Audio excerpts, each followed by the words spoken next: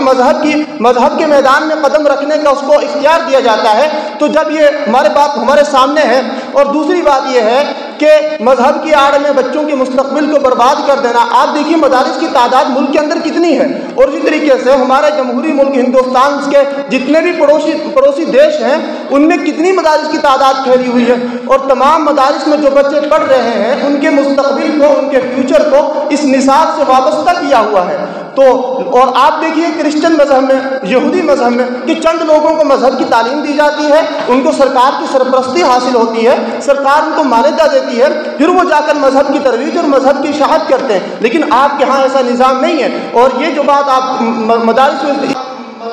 تو سر یہ میں نے آپ کی بات سنی، تھوڑا مختصر انداز میں بات پیش کریں، ہمارے یہاں بہت سارے مہمانان کرام موجود ہیں جو اپنی بات پیش کریں گے۔ سر آپ نے اپنی ان باتوں میں یہ کہا، جیسا کہ میں سمجھا ہوں آپ کی باتوں سے، کہ جو یہودی اور عیسائی دوسرے مذاہب کے لوگ ہیں انہوں نے اپنے مذہبی تعلیم کے لیے چند افراد متعین کر دیا ہے، جس کے تحت وہ اپنے مذہبی رہنما تیار کرتے ہیں اور اسے اپنے مذہبی جگہوں پہ بھیجتے ہیں۔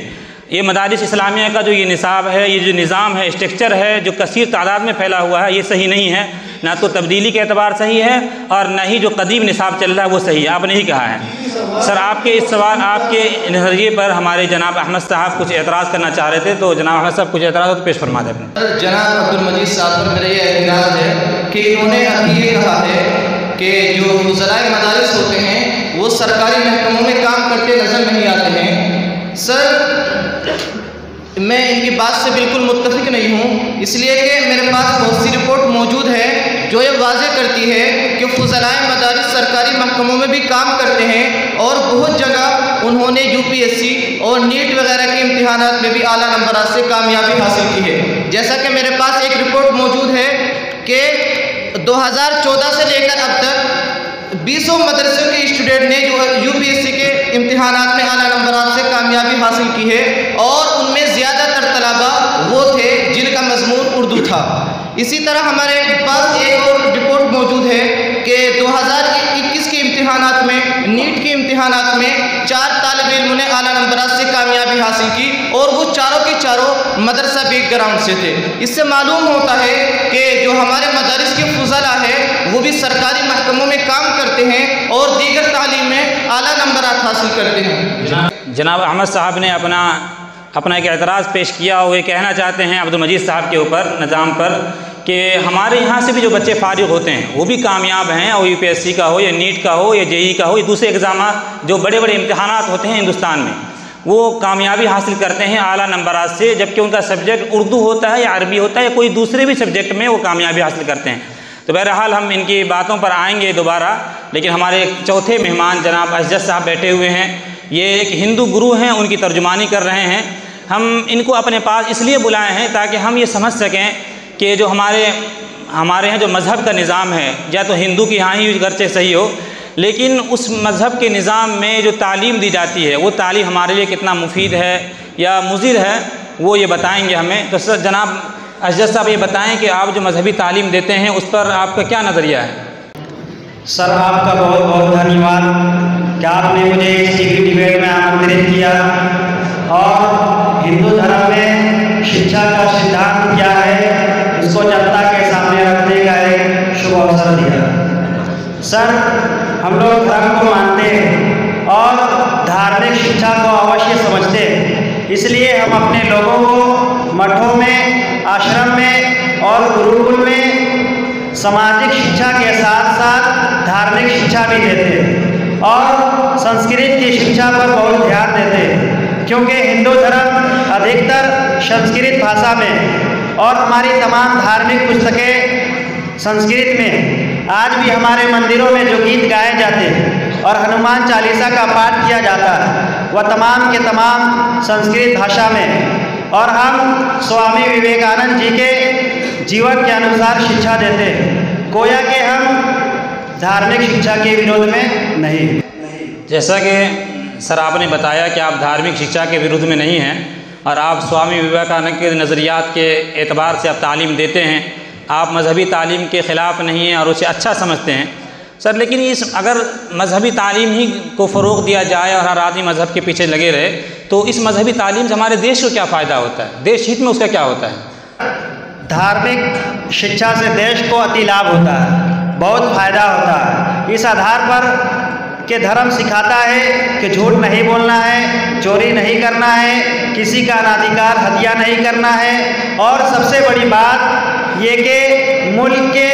سویدھان کا پالن کرنا ہے، چونکہ ہمارا ایک بڑا ورگ دھرم کو مانتا ہے اور دھرم کے ادھین وہ نفع نقصان سمجھتا ہے، اس لیے وہ دھرم کے آدر پر اپرادھ کرنے سے بچتا ہے، تو کہیں نہ کہیں سماج اور معاشرہ بہتر بنتا ہے جس سے دیش کو فائدہ ہوگا اور ایک دھارمک ویکتی ایک اچھا ناگرک بنتا ہے۔ تو سر آپ یہ کہنا چاہتے ہیں کہ اگر مذہبی تعلیم دی جائے تو اس سے سماج میں کرائم پر روک لگے گی اور آدمی دھرم کے آدھار پہ یا کہ کسی گرو کے بات ماننے کی وجہ سے یا کسی گاڈ کے خوف سے وہ کرائم کرنے سے بچے گا، اس سے سماج میں سدھار آئے گا اور امن و پیس کا ماحول قائم ہوگا۔ لیکن سر اس پر آپ کے اس بات پر ہمارے جناب اشجع صاحب جو سیکولر ہیں وہ اعتراض کرنا چاہتے ہیں، تو کیا اعتراض آپ کا پیش فرما دیں؟ ان کا یہ کہنا تھا کہ دیش میں ایک اچھا ناگرک ہونے کے لیے مذہبی تعلیم کا ہونا ضروری ہے، یا جو مذہبی تعلیم حاصل کرتا ہے، مذہبی شکشا حاصل کرتا ہے، وہ دیش کا اچھا ناگرک ہو سکتا ہے، دیش میں امن آ سکتا ہے۔ سر ایسا نہیں ہے، یہ مذہب کی بات کرتے ہیں، مذہب کی تعلیم کی بات کرتے ہیں۔ میں آپ کو حوالہ دے رہا ہوں ایک رپورٹ کا کہ مشہور ادارہ ہے سرکاری ادارہ پیو، جس نے چند سال قبل ایک سروے کیا جس کے مطابق اخلاقی لحاظ سے پسترین ممالک وہ نکلے جہاں مذہب روزمرہ کے فیصلوں میں 90% دخیل تھا، اور بہترین ممالک وہ نکلے جہاں پر مکمل سیکولر معاشرہ اور مکمل سیکولر حکومت تھی اور انفرادی سطح پر لوگ سیکولر ذہنیت کے قائم تھے۔ اور لہٰذا جب ہمارے سامنے یہ باتیں ہیں کہ مذہب ضروری نہیں کہ مذہب ہو تبھی امن ہوگا، تبھی پیس ہوگا، تو اس لیے مذہبی سنستھا کی یا مذہبی مدارس کے وجود کی کوئی ضرورت باقی نہیں ہے، بلکہ ان کو سرے سے ختم کر دیا جائے۔ آپ یہ کہنا چاہتے ہیں کہ مذہب کی تعلیم سے کرائم کا کہیں نہ کہیں ربط ہے، یا اسی وجہ سے آپ نے ایک رپورٹ بھی پیش کیا اور کہنا چاہتے ہیں کہ جہاں مذہب زیادہ ہے وہاں پر حالات اچھے نہیں ہیں، اس کے مقابلے میں جہاں پر سیکولرزم ہے وہاں پر مذہب کے مقابلے میں امن و شانتی زیادہ ہے اور اچھائی زیادہ ہے۔ تو سر جناب اشجع صاحب اس پر آپ کچھ کہنا چاہیں گے چونکہ آپ مذہب کو فروغ دینا چاہتے ہیں، مذہبی تعلیم کو؟ ہمارے بھارت میں 4000 گروکل ہیں جہاں تقریباً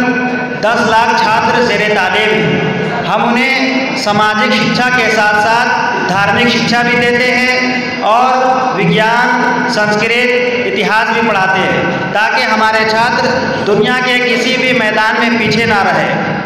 ان کا اعتراض اس بات سے دور ہو جاتا ہے کیونکہ ہم صرف دھارمک شکشا نہیں دیتے، دھارمک شکشا کے ساتھ ساتھ سماجک شکشا دیتے ہیں۔ سر آپ نے یہ کہا کہ آپ دھارمک شکشا کے ساتھ ساتھ سماجک شکشا بھی دیتے ہیں جس سے آپ کے لوگ ہر میدان میں کام کرتے ہیں، عصری میدان میں بھی کام کرتے ہیں۔ تو سر جناب احمد صاحب ہم آپ سے پوچھنا چاہتے ہیں کہ چونکہ آپ مدرسے کے ہیں، آپ مدرسے کے لوگ ہیں،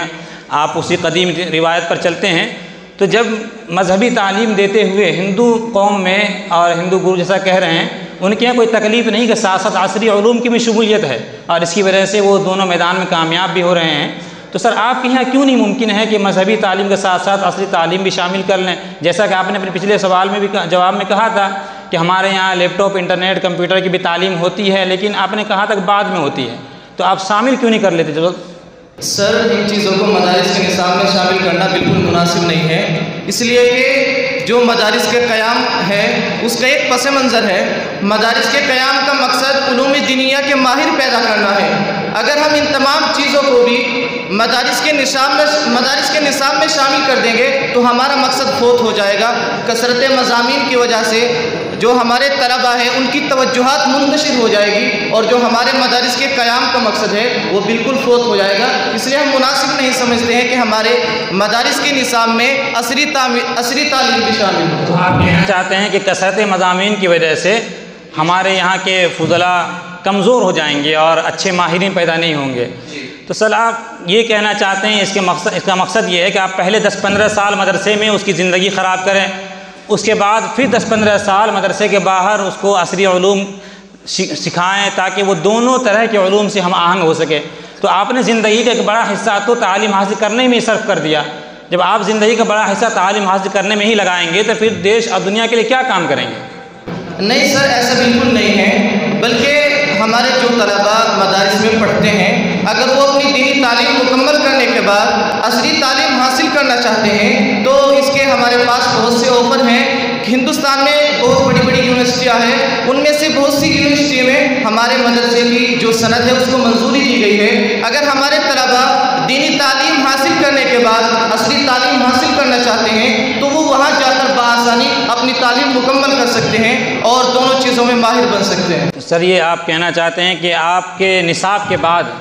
جو آپ کے مدارس کے اسناد کا الحاق ہے دوسرے یونیورسٹیز سے تو اس میں کم وقت میں آپ تعلیم دلانا چاہتے ہیں. تو آپ اس سے ان کی زندگی بچانا چاہتے ہیں، ان کے عمر کے اوقات بچانا چاہتے ہیں. لیکن جیسا کہ آپ نے بیچ میں یہ نظریہ بھی پیش کیا اگر عصری علوم ہم شامل کر دیں گے تو ہمارے ماہرین پیدا نہیں ہوں گے، وہ ہمارے کام کے نہیں رہیں گے. تو اسی نظریے پر ہمارا ایک اعتراض ہوتا ہے جناب ابراہیم صاحب سے جو عصری علوم کی شمولیت کے حامل ہیں. تو سر جب ہمارے کثرت مضامین کی وجہ سے یا یہ کہ اگر ہم عصری علوم شامل کر دیں گے تو جو نہ ہمارے کام کا انسان رہے گا نہ یہ کہ دوسرے میدان میں کامیاب رہے گا، تو ایسے آدھ ادھورا آدمی سے ہم کیا کریں گے؟ سر یہ آپ کا یعنی تیسرا سوال یہ بھی غلط فہمی پر مبنی. آپ تاریخ اسلام اٹھا کر دیکھ لیجیے. تاریخ اسلام تو بڑی چیز ہے، ابھی تقریباً 100 200 50 اس کی تاریخ اٹھا کر دیکھیں. ایسے ایسے لوگ ملے ہیں قوم و ملت کو، ایسے لوگ ملے ہیں جو دینی علوم کے بھی ماہر ہیں اور دنیا کے علوم کے بھی ماہر ہیں. ملک جب آزاد ہوا، ملک کی آزادی کے بعد سب سے پہلے جو وزیر تعلیم بنے وہ ایک مولانا. آپ دیکھو جہاں آپ وزیر تعلیم ہیں یعنی حضرت مولانا ابوالکلام کلام آزاد آپ وزیر تعلیم بھی ہیں اور جامع مسجد کے اندر قرآن کی تفسیر بھی دے رہے. آپ کیسی بات کریں سر؟ حضرت مولانا بانی تعلق، حضرت حجت الاسلام مولانا قاسم نانوتوی، آپ کیا سمجھتے ہیں حضرت دینی علوم میں مہارت رکھتے؟ نہیں، آپ حضرت حجت الاسلام دینی علوم اور دنیاوی علوم دونوں کے سنگم ہیں. آپ دیکھیے آپ ماہر علوم ریاضت بھی، آپ جو ہے ریاضیات کے بھی ماہر ہیں، علوم فلکیات کے بھی ماہر ہیں، آپ تقابل ادیان کے بھی ماہر ہیں اور حضرت ایسے ایسے علوم پر قادر تھے جس کی مثال چندہ ملتی. آپ یہ کیسی بات کر رہے ہیں؟ آپ ابھی میں کہہ رہا ہوں اس زمانے میں کتنے علماء موجود ہیں سر. اس زمانے میں کہہ رہا ہوں اس محفل میں بھی اللہ کا شکر ہے اس محفل میں بھی ایسے لوگ ہیں کہ جو دونوں علوم کے سنگم ہیں. کیسی بات آپ کر رہے ہیں سر؟ آپ کے اس نظریے پہ سر ایک سوال ہوتا ہے، جناب احمد صاحب اس سوال کو اٹھائیں گے اور یہ اپنا نظریہ پیش کریں گے. سر آپ نے ماضی کے کچھ اکابرین کے نام ذکر کیے ہیں اور یہ کہا ہے کہ وہ دونوں علوم میں مہارت رکھتے تھے. آپ کی بات بالکل ٹھیک ہے، لیکن سر آپ کو یہ معلوم ہونا چاہیے کہ جو جن اکابرین کے آپ نے نام لیے ہیں وہ سب انہی مدرسوں کے پڑھے ہوئے ہیں. انہوں نے اولاً اپنی دینی تعلیم میں مہارت حاصل کی، اس میں مکمل مہارت حاصل کرنے کے بعد انہوں نے عصری تعلیم. سر ان کا جو سوال ہے سر، جو اعتراض ہے وہ تو بہرحال ایک تحقیق طلب ہے، لیکن میں اس سوال کے بعد ایک سوال آپ سے کرنا چاہتا ہوں کہ آپ نے اگر عصری علوم کی شمولیت کر دی مدارس اسلامیہ کے نصاب میں، مثلا ہم نے ایک شخص کو اپنا فاضل بنایا، اچھا عالم بنایا، اس کے بعد وہ 10 سال یا 5 سال لگا کر کے مزید یونیورسٹی کی تعلیم حاصل کر ڈاکٹر بنتا ہے، ڈاکٹر بننے کے بعد وہ کسی ہاسپٹل یا میڈیکل اسٹور میں اپنی پریکٹس کرتا ہے، زندگی کا زیادہ بڑا حصہ وہیں لگاتا ہے، تو وہ دین کی کیا خدمت کرے گا اور ہمارے پڑھائی کے کیا فائدہ ہے؟ سر آپ کا یہ سوال مزید کج فہمی پر دلالت کر رہا ہے۔ آپ کیسی بات کر رہے ہیں؟ اگر ایک عالم مطلب جو ہے عالم بنے گا، ڈاکٹر بھی بنے گا، تو وہ کسی دین کی خدمت کرے گا؟ گویا کہ ایسا لگ رہا کہ آپ نے دین کی خدمت کو مسجد اور مصلی پر منحصر کر دی۔ نہیں سر، ایسا نہیں ہے۔ ایک آدمی اگر عالم دین ہے، ڈاکٹر بھی ہے، دونوں خدمتیں کر سکتا ہے۔ اگر کوئی ڈاکٹر کسی کے جو ہے امراض کو ٹھیک کرتا ہے تو یہ بھی دین کی خدمت ہے۔ کوئی انجینئر مسجد بناتا ہے، یہ بھی دین کی خدمت ہے۔ میں کہہ رہا ہوں اگر گھر بناتا ہے اس نیت سے کہ لوگوں کی جان محفوظ رہے گی، یہ بھی دین کی خدمت ہے۔ آپ نے سر یہ سوال آپ کا بہت سر یہ آپ کا سوال میں سمجھتا ہوں دین کے کم سمجھنے پر جو ہے دلالت کر رہا ہے۔ آپ نے دین کو کیا سمجھا؟ صرف نماز پڑھنا یہ بھی دین ہے۔ اس کے علاوہ بھی بہت سے شعبے جات ہیں۔ میں کہہ رہا ہوں مثلا اگر کوئی آدمی کوئی عالم ہے اور جو ہے کہ بہترین تجارت کرتا ہے تو کیا وہ دین کی خدمت نہیں ہے؟ وہ بھی دین کی خدمت ہے۔ آپ مسجد اور مصلی پر منحصر نہ کریں۔ سر آپ نے کیسے منحصر کر دیا یہ؟ سر آپ نے ہمارے علم میں اضافہ کیا، چونکہ میں اس باتوں کو نہیں جانتا۔ جناب احمد صاحب یہ کہہ رہے تھے، میں نے آپ پر اعتراض کیا ہے، تو چلیے میں آپ کی بات پر دوبارہ آؤں گا۔ تو جناب احمد صاحب آپ یہ بتائیں کہ ابراہیم صاحب بار بار یہ کہنا چاہتے ہیں کہ دینی نصاب کے ساتھ ساتھ عصری علوم کی بھی شمولیت ہو، اور دین کا دائرہ محدود نہیں ہے، بلکہ عصری علوم ہمارا کام ہے کہ دینی علوم ہم ان کو دے دیں اور ساتھ میں عصری علوم بھی دیں۔ اب زندگی کے جس مقصد میں وہ جائے اس کا استعمال کرے، ان کو اختیار ہے، اور وہ جو بھی کام کریں گے وہ دین کی خدمت ہی ہے۔ تو سر آپ اس نظریے کو کیوں نہیں تسلیم کر لیتے ہیں کہ اگر ایک دونوں علوم کو شامل کر دے تو بہتر ہی ہوگا؟ لیکن ساتھ ساتھ ایک سوال بھی آپ پر ہے کہ ایک جیولوجی کا جاننے والا اور اگر دو فزکس کیمسٹری کے جاننے والا، علم جدید یا حیات کو جاننے والا اگر آپ پر سوال کرے گا اپنی اصطلاحات کے ساتھ، تو آپ ان اصطلاحات کو کیسے سمجھیں گے، ان کا جواب کیسے دیں گے؟ ٹھیک ہے سر کہ ہمارے مدارس کے نصاب پر مختلف اصلاحات کے ذریعے سوالات کیے جاتے ہیں، لیکن اس کا یہ مطلب ہرگز نہیں ہے کہ ان کے جوابات نہیں دیے جاتے ہیں، بلکہ یہ سوالات تو ہر زمانے میں ہمارے مدارس پر ہوتے آئے ہیں، اور ہمارے اکابرین نے ہر زمانے میں ان کے جوابات دیے ہیں اور عقلیات کی روشنی میں جوابات دیے ہیں۔ جیسا کہ آپ حضرت تھانوی علیہ الرحمہ کی کتابوں کو دیکھ لیجئے کہ انہوں نے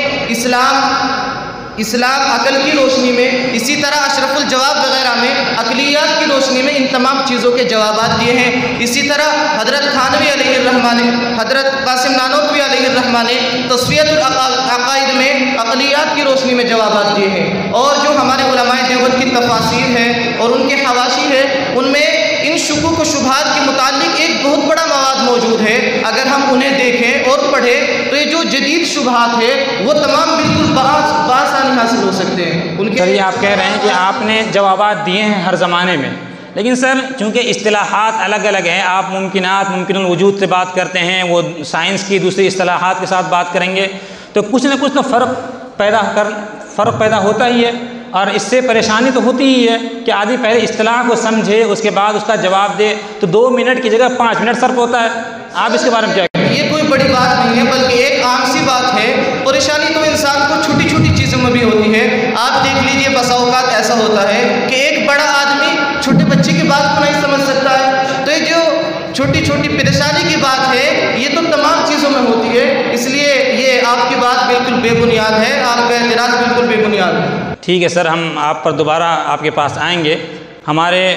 ہندو گرو جناب اسجد صاحب بہت دیر سے منتظر ہیں، ہم ان سے پوچھنا چاہیں گے، انہوں نے اپنے ایک نظریے میں بتایا تھا کہ ہمارے یہاں کے فارغین بھی ہوتے ہیں اور ہم اپنے یہاں گروکل میں اور دوسرے سنستھا میں تعلیم دیتے ہیں، تو ہم یہ کہنا چاہتے ہیں کہ سر آپ کے جو فارغین ہیں وہ اس دیش میں کیا کرتے ہیں، دیش کے لیے کتنے مفید ثابت ہوتے ہیں، یا دیش کے کن پدوں پر جاتے ہیں؟ کیا وہ صرف مذہبی تعلیم ہی دیتے ہیں جا کر کے گروکلوں میں، یا یہ کہ وہ دیش کے بڑے پدوں پر بھی ہوتے ہیں؟ سر